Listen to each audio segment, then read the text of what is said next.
നമസ്കാരം. ഇന്നത്തെ ട്രേഡിംഗ് സെഷനിൽ സ്റ്റോക്ക് സ്പെസിഫിക് ആക്ഷന് കാരണമായേക്കാവുന്ന ചില സ്റ്റോക്കുകളിൽ വന്ന ലേറ്റസ്റ്റ് അപ്ഡേറ്റ് ആണ് ഈ വീഡിയോയിൽ ഉൾക്കൊള്ളിച്ചിരിക്കുന്നത്. ഒന്നാമത്തെ സ്റ്റോക്ക് ടെക് മഹീന്ദ്ര. IT സെഗ്മെന്റിലെ ഒരു മുൻനിര കമ്പനിയായ ടെക് മഹീന്ദ്രയുടെ ക്വാർട്ടർലി റിസൾട്ട് കഴിഞ്ഞ ദിവസം മാർക്കറ്റ് അവറിന് ശേഷമാണ് പുറത്തുവന്നത്. ടെക് മഹീന്ദ്രയുടെ ക്വാർട്ടർലി റിസൾട്ടിന് മുകളിലുള്ള മാർക്കറ്റ് റിയാക്ഷൻ മൂലമാണ് നമ്മൾ ഇന്ന് ടെക് മഹീന്ദ്ര എന്ന സ്റ്റോക്കിനെ ശ്രദ്ധിക്കേണ്ടത്. ടെക് മഹീന്ദ്രയുടെ പെർഫോമൻസ് ഇയർ ഓൺ ഇയറിൽ മോശമായെങ്കിലും ക്വാർട്ടർ ടു ക്വാർട്ടറിൽ ഇംപ്രൂവ് ആയിട്ടുണ്ട്. കമ്പനിയുടെ net profit quarter to quarter അല്ലെങ്കിൽ സീക്വൻഷ്യലി 3.3% വർദ്ധിച്ച് 510 കോടിയായി മാറി. റവന്യൂ ഫ്രം ഓപ്പറേഷൻ 1.8% വർദ്ധിച്ച് 13,101 കോടിയായി മാറുകയും revenue in terms of dollar, revenue in terms of constant currency എന്നിവ കഴിഞ്ഞ ക്വാർട്ടറുമായി താരതമ്യപ്പെടുത്തുമ്പോൾ 1.1% ഇംപ്രൂവ് ആവുകയും ചെയ്തു. അതേസമയം ടെക് മഹീന്ദ്ര എന്ന കമ്പനിയിൽ നിന്നും അനലിസ്റ്റ് പ്രോഫിറ്റിൽ 40 മുതൽ 50% ഇടിവാണ് ഇയർ ഓൺ ഇയറിൽ പ്രതീക്ഷിച്ചത്. അനലിസ്റ്റുകളുടെ പ്രതീക്ഷയ്ക്ക് വിപരീതമായി സ്റ്റോക്കിന്റെ പ്രോഫിറ്റ് 60% ഇയർ ഓൺ ഇയറിൽ ഇടിയുകയും ചെയ്തു. അതുകൊണ്ട് ഇന്ന് സ്റ്റോക്കിനെ പ്രത്യേകമായും ശ്രദ്ധിക്കേണ്ടിയിരിക്കുന്നു. മികച്ച ക്വാർട്ടർലി റിസൾട്ട് കാഴ്ചവെച്ച മറ്റൊരു സ്റ്റോക്കാണ് ടാറ്റ സ്റ്റീൽ. കഴിഞ്ഞ വർഷം ഡിസംബർ ക്വാർട്ടറിൽ 2,500 കോടി രൂപയുടെ ലോസ് നേരിട്ട കമ്പനി ഇപ്പോൾ 522 കോടി രൂപയുടെ പ്രോഫിറ്റ് റെക്കോർഡ് ചെയ്തിട്ടുണ്ട്. റവന്യൂ ഫ്രം ഓപ്പറേഷൻ 3.1% ഇടിഞ്ഞ് 55,312 കോടിയിലേക്ക് എത്തി.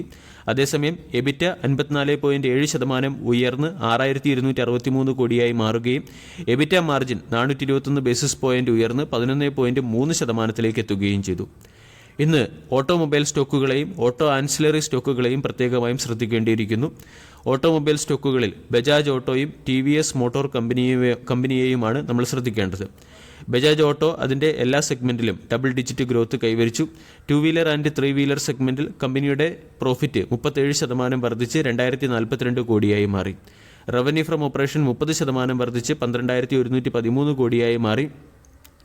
എബിറ്റ 37% ഉയർന്ന് 2,430 കോടിയായി മാറുകയും ചെയ്തിട്ടുണ്ട്.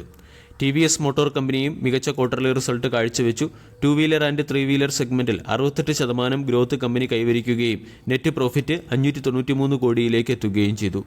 റവന്യൂ ഫ്രം ഓപ്പറേഷൻ 26% വർദ്ധിച്ച് 8,245 കോടിയായി മാറി. 2 വീലർ സെയിൽസ് 27.1% വർദ്ധിച്ച് 10.63 ലക്ഷം യൂണിറ്റായി മാറി. എബിറ്റ മാർജിൻ 110 ബേസിസ് പോയിന്റ് ഉയർന്ന് 11.2%-ലേക്ക് എത്തുകയും എബിറ്റ 40% വർദ്ധിച്ച് 924 കോടിയിലേക്ക് എത്തുകയും ചെയ്തു. റിയൽ എസ്റ്റേറ്റ് സെക്ടറുമായി ബന്ധപ്പെട്ട് ഇന്ന് ശ്രദ്ധിക്കേണ്ട 2 സ്റ്റോക്കുകളാണ് DLF-ഉം ദാൽമിയ ഭാരതും. DLF-ന്റെ പ്രോഫിറ്റ് 26.6% വർദ്ധിച്ച് 685 കോടിയായി മാറി. ഓപ്പറേറ്റിംഗ് മാർജിനിലും അതർ ഇൻകത്തിലും വർധനവുണ്ടായിട്ടുണ്ട്. റവന്യൂ ഫ്രം ഓപ്പറേഷൻ 1.8% വർദ്ധിച്ച് 1,521 കോടിയായി മാറുകയും ചെയ്തു. ദാൽമിയ ഭാരതിന്റെ പ്രോഫിറ്റ് 22.2% വർദ്ധിച്ച് 266 കോടിയായി മാറി. റവന്യൂ ഫ്രം ഓപ്പറേഷൻ 7.3% വർദ്ധിച്ച് 3,600 കോടിയായി ഉയർന്നിട്ടുണ്ട്.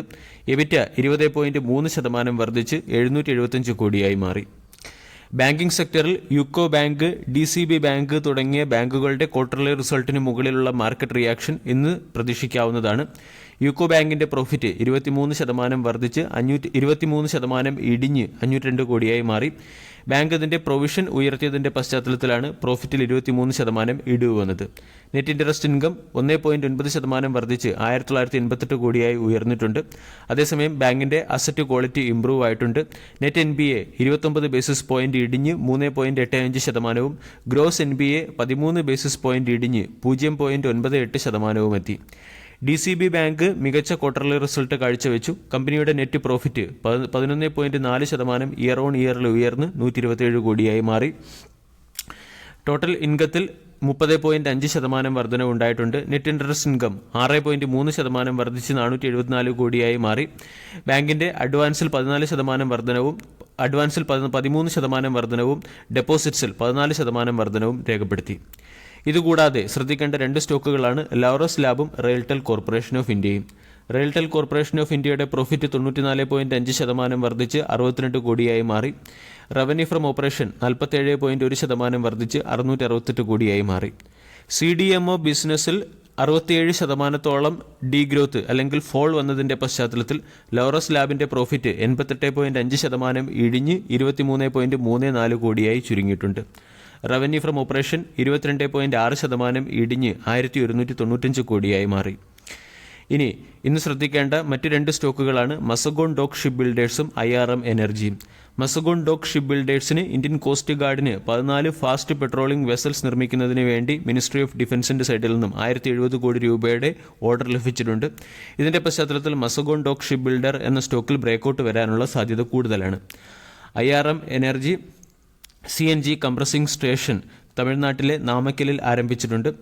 64,800 kg CNG പെർ ഡേ എന്ന റേറ്റിലുള്ള കംപ്രഷനാണ് IRM എനർജി നടത്തുന്നത്. അതുകൊണ്ട് IRM എനർജി എന്ന സ്റ്റോക്കിനെയും നമ്മൾക്ക് ശ്രദ്ധിക്കാം. ഇന്ന് JSW steel, Punjab national bank, ACC, Adani power, SBI card, SBI life, Vedanta, Hindustan petroleum corporation, AU small finance bank, Cholamandalam investment and finance company, Cyient, Equitas small finance bank, Indian energy exchange തുടങ്ങിയ കമ്പനികളുടെ quarterly result പുറത്തുവരും. Video എല്ലാവർക്കും ഇഷ്ടമായി എന്ന് വിശ്വസിക്കുന്നു. താങ്ക്